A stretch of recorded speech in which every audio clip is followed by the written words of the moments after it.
You're listening to FraudFeed, your finger on the pulse of the latest news and trends in insurance fraud prevention. Brought to you by the Coalition Against Insurance Fraud. Insurance fraud hurts everyone, and it's important to know how it can affect you and what you can do to fight against it. Hello, this is your host, David Veach, coming to you with FraudFeed. Imagine you're at your dentist for some routine tooth cleaning. You're settled into a padded chair. The dentist pokes around your mouth for a few minutes. Then he says you need urgent surgery to take out several infected teeth. They need replacing with crowns. And now imagine, the surgery's finally done. It was scary. Your mouth is infected and swollen for days afterward. You're still in pain. And guess what? Your teeth were perfectly healthy all along. The dentist cut you up to collect thousands of dollars worth of insurance money. It happens, and you could be next. Most dentists give their patients honest and caring treatment. But a small disturbing number of dentists, however, are just plain crooked. Let's call it cases of truth decay. They turn your pain into their gain. Dental blogger Debbie Hagan explains. Well, actually, it's pretty simple. It's all for the money. It's absolutely for the money in it. Our first instinct is to normally trust our dentist. You need surgery? Fine. The dentist is an authority figure with a white coat and fancy diplomas on the office wall. Plus that calming bedside manner and friendly personality. Michael Davis is a dentist and anti-fraud activist in Santa Fe, New Mexico. They trust the authority figure, the doctor. They may even have some brand recognition in the corporate name of the corporate clinic. And they trust it.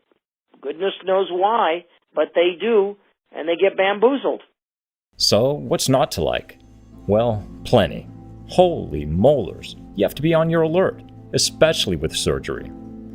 Dentists have performed worthless root canals on trusting patients just to line their pockets with insurance money. Some are dental drill sergeants. Almost literally. They drill your teeth for cavities that don't exist, sometimes many at a time. Perfectly healthy teeth have been yanked and unneeded crowns put in. Another patient of the same dentist had painful gum surgery he didn't need. Many of the dentist patients had so much pain, they had to go to the hospital and get pain pills. That same dentist gave another woman useless root canals, crowns, tooth implants, and gum surgeries. She stayed in serious pain, vulnerable to infections. Incredibly, this dentist billed her insurer for 550 visits.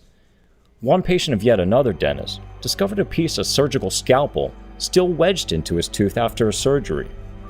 And kids are often victims, especially from lower income families. Brandon Dilbeck was just 5 years old. He went to a dental clinic in North Carolina for what his mom thought was routine tooth cleaning. 2 long hours later, Brandon staggered out of the office. He was crying and sweaty and had a mouthful of gauze. The dentist had taken out 16 of his teeth and replaced them with stainless steel crowns. Now, these are just extreme cases. Many more dental scams are subtle and sneaky.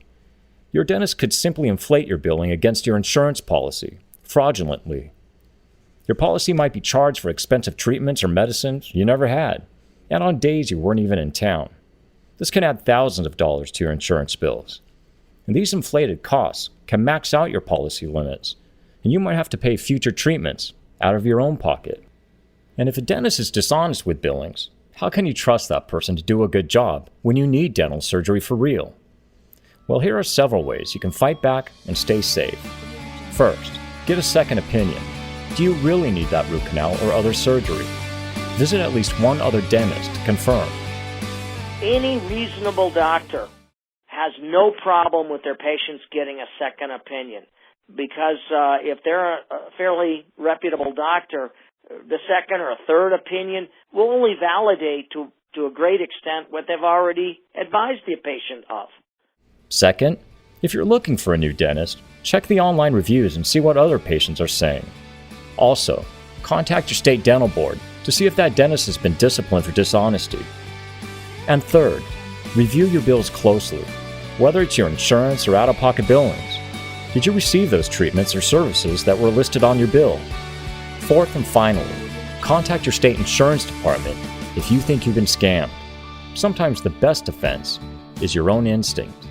You kind of get a feeling, when the dentist comes in and goes, oh, well, I see this little here, or, oh, I think you need that. you kind of know that, hey, that just doesn't sound right. I'm not having any problems.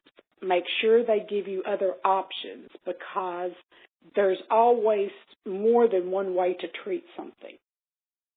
This is David Veach. Thank you for listening to FraudFeed.